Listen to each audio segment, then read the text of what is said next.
지난 한 주간 고단한 삶 속에서 최선을 다해 살아오신 여러분들을 주님의 따뜻한 위로를 담아서 격려하고 축복합니다. 오늘 말씀의 제목은 평화를 위한 길이라는 제목입니다. 저희는 요즘 계속해서 여호수아서를 묵상하고 있죠. 그 여호수아서를 아마 읽으시면서 왜 이렇게 전쟁 이야기가 많이 나오는가 싶을 겁니다.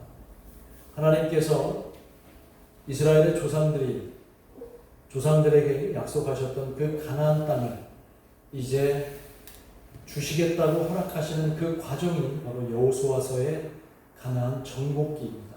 그 정복의 과정들이 아주 적나라하게 드러나는 것이 여호수아인데, 오늘 저는 9장을 통해서 이 이스라엘의 가나안의 정복 이야기를 우리에게 기록하고 들려주시는 그런 이유가 뭘까 곰곰이 생각하면서 여러분과 함께 말씀을 나누려고 합니다. 오늘 본문 이전에 있는 여호수아서 8장에 보면 이 여호수아가 에발산과 그리심산에 올라서서, 그 에발산과 그리심산은 가나안 지역에 어떻게 보면 가장 중심 가운데쯤에 위치한 곳인데, 그곳에 올라가서 선포를 합니다. 가나안 땅을 바라보며 이스라엘 향한 축복의 선언을 하고, 그 다음에 그렇지 않은 민족들, 또 하나님과 등지고 있는 모든 사람들을 향한 저주의 선포를 합니다. 마치 승전보를 외치는 듯한 선언을 하는 것이 8장에 나오는 에발산과 그리심산에서 여호수아가 선포하는 그런 장면입니다. 그것은 이미 약속의 땅인 가나안이 이스라엘에게 속했다고 하는 것을 상징하는 의미이기도 하고, 그리고 그 사실을 가나안에 있는 여러 부족들에게 선포하는 그런 의미이기도 합니다. 이 선포의 소식, 이 소문이 바람을 타고 이스라엘 가나안 전역의 부족들에게 들려지기 시작을 합니다. 거센 폭풍처럼 몰려오는 그 이스라엘의 강력하고 위대함이 다른 여타의 부족들을 두렵게 만들고 떨게 만들고, 그래서 이들은 이미 여리고성과 아이성이 대패를 하고 멸족한 것을 알았기에 스스로 생존을 위해서 다른 부족들과 함께 연합 동맹을 맺기로 합니다. 그 배경이 바로 오늘 본문 1절과 2절에 있는 내용이에요. 그러니까 가나안에 거세게 다가오는 이스라엘과 맞서서 우리는 우리의 생존을 지키자. 그래서 여러 부족들이 동맹을 맺기로 해요. 그리고 그들과 함께 적극적으로 싸우자라고 그들은 깃발을 드높입니다. 오늘 본문 2절에 보면, 말미에 보면 그들이 어떻게 얘기하냐면 싸우려 하더라, 이런 얘기를 해요. 싸우려 하더라. 이 싸우려 하더라라는 이 단어는 히브리어로 라함이라는 단어예요. 라함. 그 라함이라는 단어가 뭐냐면 먹으려 하다 혹은 삼키려 하다, 이런 의미가 있어요. 그러니까 이 연합 부족 동맹체가 이스라엘을 상대로 해서 우리는 죽기 살기로 끝까지 싸우겠다라고 그들은 결의한 내용이 1절과 2절의 상황이라는 거예요. 그들의 전쟁의 광기를 드러내는 겁니다. 저 별것도 아닌 이스라엘 백성을 향해서 우리가 똘똘 뭉쳐서 맞서 싸운다면 저 이스라엘 백성, 저 듣고자 하는 이스라엘 백성 우리가 분명히 이길 수 있다라고 그 동맹체는 그렇게 자신만만해하고 있는 상황이에요. 아주 매우 긴박한 상황이죠. 그런데 이런 상황에서 그 연합 동맹체의 균열이 생깁니다. 여러 부족들이 분명히 동맹을 맺기로 자기들끼리 약속을 했는데, 그 가운데 히위 족속이라고 하는 아주 큰 부족 중에 그 부족 안에서도 가장 큰 성읍을 가지고 있는 기브온이라고 하는 그 성읍의 주민들이 서로 그 동맹체에서 빠져나오기로 서로 결의를 합니다. 그리고 나서 그들이 이스라엘에게 화친을 요구하자, 그들과 평화조약을 맺자, 그렇게 내부적으로 약속을 하는 내용이 3절 이하에서부터 쭉 나오는 거예요. 여호수아 10장 2절, 우리가 읽은 그 말씀은 9장인데 10장 2절에 보면 그 기브온 성읍이 어떻다는 것을 설명을 해주는데, 그 기브온 성읍은 아이성보다도 크고 그리고 용맹한 군사들로 가득 차 있는 그런 성읍이라고 설명을 해줍니다. 그런데 그들이 다른 부족들과 함께 연합해서 이 이스라엘을 맞서 대항하기보다는 스스로 이스라엘에게 자신들은 차라리 생존을 부탁하자, 평화조약을 맺자, 그렇게 그들이 결정을 한 거예요. 그런 이유가 뭐냐면 이스라엘과 싸우면은 자신들은 백전백패할 것이고, 그리고 이스라엘을 절대 이길 수 없다라고 스스로 여기고 있는 이유입니다. 왜냐하면 그들은 이미 이스라엘이 여리고성을 어떻게 혁파했는지를 알고 있고, 또 아이성을 어떻게 진멸했는지를 그 기브온 주민들은 알고 있었다는 거예요. 이미 그 소식을 접했다는 것입니다. 그래서 이스라엘에게 납작 엎드려서 그들은 화친하겠다고 그렇게 그 동맹에서 빠져나옵니다. 그 내용이 3절 이하에 그대로 내용이 나오는데요. 자, 화친을 위해서 이 기브온 사절단이 출발을 해요. 그리고 그들은 마치 먼 나라에서 온 것처럼 거짓 행색을 합니다. 그리고 거짓으로 위장을 합니다. 근데 알고 보면 그 기브온이라는 그 위치가 어디냐면 현재 이스라엘 백성들이 머물고 있는 위치에서 약 24km밖에 안 떨어져 있는 곳이에요. 그런데도 이 기브온 주민들, 거기에서 대표로 나온 사절단은 마치 먼 나라에서 온 것처럼 그렇게 자신들의 행장을 꾸미고, 그리고 해서 이스라엘과 화친을 하겠다고 나옵니다. 본문의 내용을 보면 나귀의 낡은 부대와 헤어진 가죽 포도주 부대를 싣고 낡은 옷을 걸치고 또 낡은 신을 신고 너덜너덜한 전대를 차고 심지어 곰팡이가 핀 빵까지 그들은 준비해서 그렇게 이스라엘 백성에게 나아가는 거예요. 자, 이런 모습을 보고 여호수아는 속았을까요? 안 속았을까요? 여호수아는 속았습니다. 깜빡 속았습니다. 왜 그들은 그런 우스꽝스러운 위장을 통해서 멀리서 온 것처럼 그들은 꾸몄을까? 그 근거를 우리는 신명기 20장에서 확인할 수가 있어요. 신명기 20장에 보면 모세가 이스라엘 백성을 두고서 이제 모압 땅에서 가나안을 너희들이 정복할 때 이렇게 정복하라고 전쟁에 관한 법을 선포합니다. 그 20장의 내용이 뭐냐면 가나안 지역을 벗어난 멀리 있는 이방 나라에서 온 사람들은 너희들이 끝까지 화친을 맺어라. 그리고 가나안 지역 안에 있는 사람들은 전쟁을 해서 모두 멸족을 시켜라. 이 모세가 신명기 20장에서 그 전쟁법을 선포한 내용을 지금 기브온 주민들이 알고 있다. 그들은 이미 이스라엘에 대해서 너무나 많이 알고 있고 그 이스라엘의 배경에 계시는 하나님에 대해서조차도 그들은 알고 있다는 거예요. 그래서 다른 부족 동맹 연맹체들과 맞서서 연합해서 함께 그 이스라엘과 맞서서 싸우는 것 대신에 하나님이 이끄시는 그 이스라엘 백성들과 자신들은 싸울 수 없다는 것을 깨닫고 이렇게 화친을 맺어야 된다는 것을 여호수아 앞에 나온 겁니다. 그들이 여호수아 앞에 나와서 제발 평화 조약을 맺자고 얘기를 해요. 만약에 이 평화 조약을 이스라엘이 우리에게 맺어준다면 자신들은 기꺼이 이스라엘의 종이 되겠다라고 비굴하게 애원을 합니다. 우리가 볼 때는 좀 비굴해요. 이렇게 애원하는 그들에게 여호수아는 속아 넘어갑니다. 그리고 여호수아는 하나님의 이름을 걸고 그들과 평화 조약을 맺습니다. 그들을 절대 진멸하지 않겠다고 그렇게 맹세를 합니다.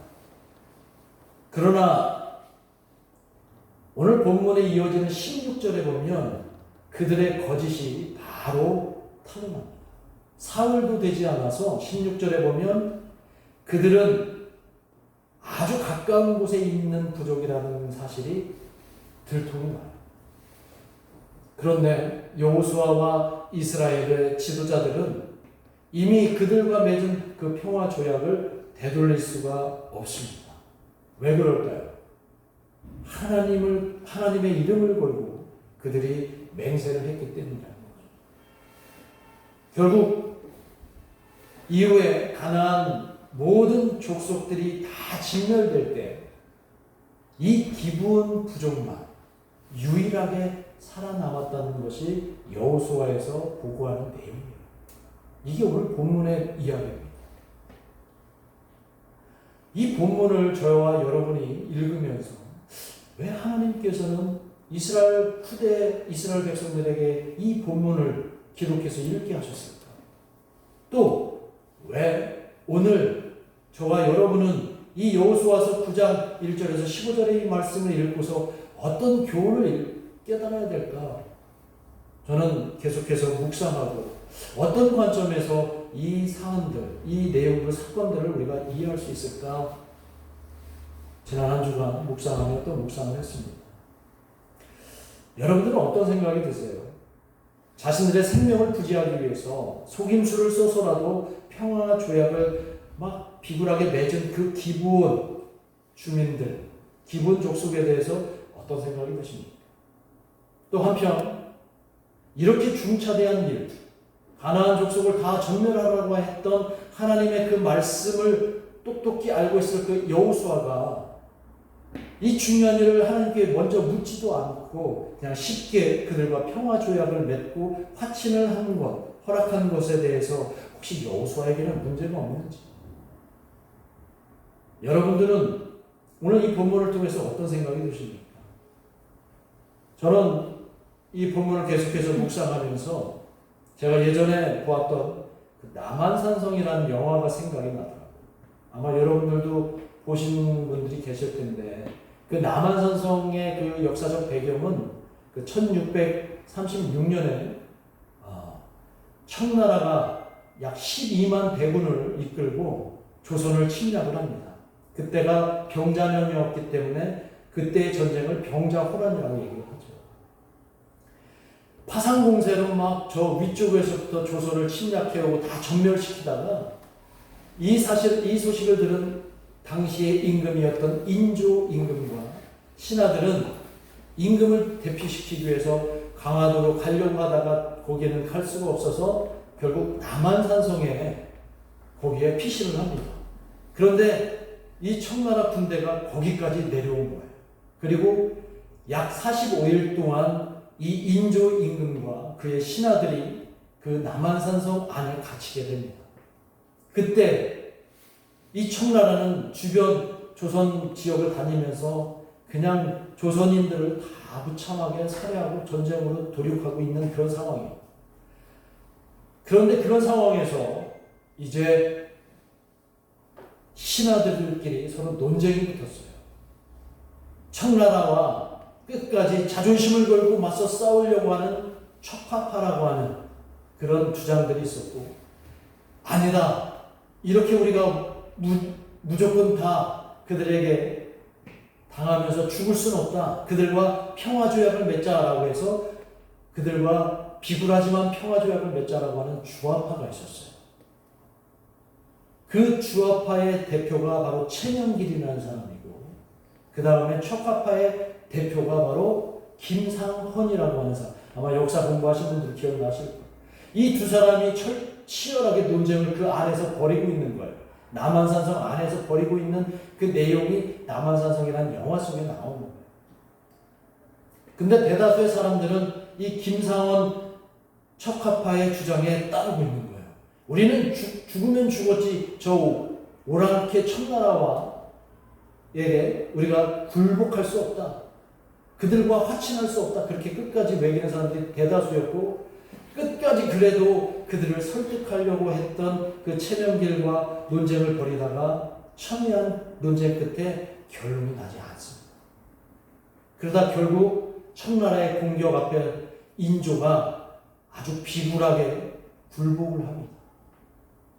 그리고 삼도전이라고 하는 것, 무려 45일 동안 그 추운 겨울을 버티고 굶어 죽는 사람들도 있었고, 그런 상황에서 이 인조가 눈이 내리고 그 강한 추위 속에서 삼도전이라고 하는, 지금 그 서초 쪽에, 그 송파 쪽에 있는 그 삼도전이라고 하는 곳에 가서 무릎을 꿇고 청나라 태종 앞에서 3번의 절을 올리고, 그 다음에 9번의 머리를 땅에 찧어박는 그런 소위 삼배구고 두례라고 하는 예식을 통해서 우리 조선은 이제 청나라에게 철저하게 항복합니다 라고 그렇게 끝을 내요.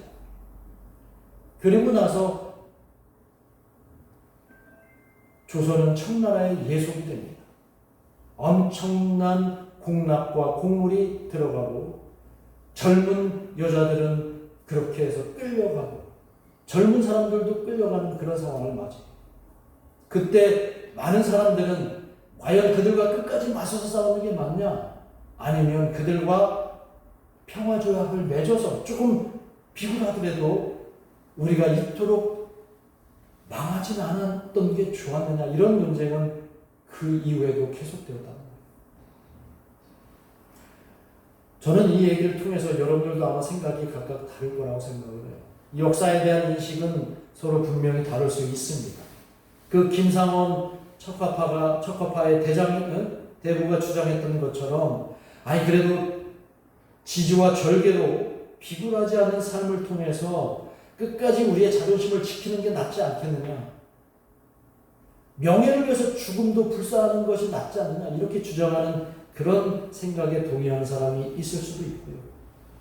또 다른 분들은 명분도 없고 무의미한 그 전쟁으로 무고한 생명들이 그렇게 이슬처럼 살아가는 것, 그런 것보다는 차라리 평화를 위해서 끝까지 노력하는 것이 낫지 않는가, 이렇게 생각하는 사람들도 아마 여러분 가운데는 있을 것 같아요. 제가 왜 이런 말씀을 드리자면, 굳이 제 말씀을 드리자면, 저는 평화를 위해서 좀 더 노력하자라고 하는 생각에 저는 마음이 더 가 있습니다. 명분 없는 전쟁이 너무 많다는 거예요. 분명히 명분을 내걸었지만 나중에는 명분이 없고 자존심과 욕심과 욕망만이 남아있더라는 거예요. 전쟁의 그 모든 과정 속에서. 무고한 생명들이 명분 없는 전쟁으로 사라지는 것은 너무나 끔찍한 불행이라는 거예요.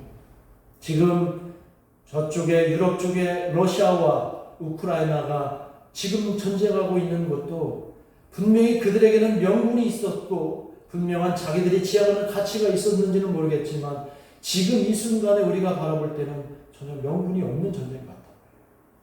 지도자들의 자존심 때문에 서로 죽기 살기로 무고한 생명들, 젊은 생명들이 사라져가는 것 같다는 생각이 들었습니다.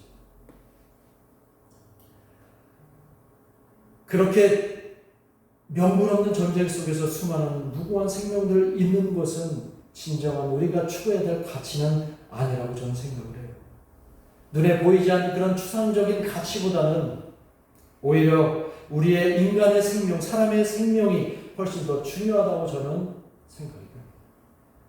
이런 의도, 이런 생각을 저희들에게 주시려고 저는 이 여호수아 9장에 있는 이 말씀, 참 설교하기도 힘든 이 말씀을 통해서 저에게 이런 교훈을 주시려고 우리에게 이 본문을 허락하신 건 아닌가, 그런 생각을 합니다. 아마 기본 그 부족 안에서도 아마 심한 갑론을박이 있지 않았겠어요? 죽더라도 우리가 어떻게 저 연합 동맹체에서 이탈해서 비굴하게 우리의 자존심을 버리고 화친을 요구할 수 있겠느냐, 이렇게 주장하는 사람이 왜 없었겠어요? 그리고 그 반대로 자존심이 밥 먹여주냐, 일단 전쟁으로부터 무고한 생명을 살리고 보자, 이렇게 주장하는 그런 세력들도 아마 있었을 것이라고 생각합니다. 그러나 그들은 마침내 평화를 위한 길을 택했다고 저는 생각합니다. 기본 주민들은 이미 하나님을 알고 있었어요. 그 하나님이 어떤 하나님인지를 알고 있었기에 감히 이스라엘과 맞서는 것은 계란으로 파헤친다고 생각을 했었다는 거죠. 어쩌면 그들에게도 하나님의 존재에 대한 그런 인식과 믿음이 조금이라도 들어간 것은 하나님이 함께하는 이스라엘은 절대 당해낼 수 없다는 것 그들은 알았죠. 그래서 이스라엘 앞에 우리의 자존심이 아니라 오히려 평화를 구하고 비록 이스라엘의 종이 될지언정 그 하나님과 함께하는 그 백성 안에서 함께 사는 것이 낫지 않겠나 그들은 그런 선택을 하지 않았을까 생각합니다. 비록 거짓과 속임수로 자신들의 평화를 구걸했지만 저는 그 또한 그들이 낼 수 있는 큰 용기라고 생각을 했습니다. 물론 자존심이나 자존감은 우리가 살아가는 데 있어서 삶의 아주 귀한 원리라고 저는 생각을 해요. 자존심을 쉽게 내버릴 수는 없죠. 자존감을 떨어뜨릴 수는 없죠. 그러나 더 중요한 것은 무고한 생명 앞에 우리의 자존심을 또한 내려놓을 수 있는 용기도 우리에게 필요하다고 저는 생각을 합니다. 저와 여러분이 살아가고 있는 이 시대, 지금 현실은 우리가 총칼만 들지 않았지 전쟁 같은 그런 현장이라고 저는 생각을 합니다. 내가 죽지 않기 위해서 저 상대방을 쓰러뜨려야 되는 그런 전쟁 같은 세상, 현실이 아마 우리가 살아가고 있는 그런 삭막한, 그런 긴박한 삶의 현장이 아닐까 생각을 해요. 이런 삶의 현장에서 오늘 이 본문이 우리에게 주는 교훈은 무모하게 나의 자존심을 지나치게 드러내서 끝까지 상대와 싸우기보다는 오히려 나의 자존심이나 나의 욕심이나 나의 모든 그런 절박함 이런 것들 대신에 더 소중한 가치, 바로 평화를 위해서 노력하는 그 가치를 추구하면 어떨까 그런 생각을 합니다. 무모한 전쟁 같은 이 삶 속에서 여러분이 평화를 위해서 그 평화를 위한 길을 걸어가시는 여러분이 되었으면 좋겠습니다. 예수님도 이 세상에 평화를 위해서 오셨다는 것을 우리는 잘 압니다. 바울은 그런 예수님을 빌립보서 2장에서 이렇게 고백하고 있잖아요. 그리스도는 예수님은 본래 하나님의 본체이신데도 불구하고 자기를 비워서 세상에 종으로 오셨고 사람의 옷을 입으셨고 그리고 세상 사람들이 굴욕적이라고 여기는 그 십자가에서 친히 달리심으로 이 땅의 평화를 위한 그리스도가 되셨다. 이렇게 사도 바울은 빌립보서 2장에서 말씀하고 있습니다. 그래서 우리는 그 평화의 왕이신 그리스도 예수 안에서 우리가 이제 평화를 누릴 수 있는 자유가 생기지 않았습니다. 그 자유로 인해서 여러분은 세상과 평화하기 위해 그 길을 걸어가시길 주님의 이름으로 부탁드립니다. 우리가 가는 길은 전쟁을 위한 길이 아니라 이기기 위한 길이 아니라 사람들을 살리는 길, 평화의 길인 것을 기억하시고 이번 한 주간도 여러분들의 평화를 위해서 내려놓을 수 있는 용기를 발휘하시면서 주변 사람들과 평화로운 삶을 살아가시기를 주님의 이름으로 부탁드립니다. 우리 함께 기도하겠습니다.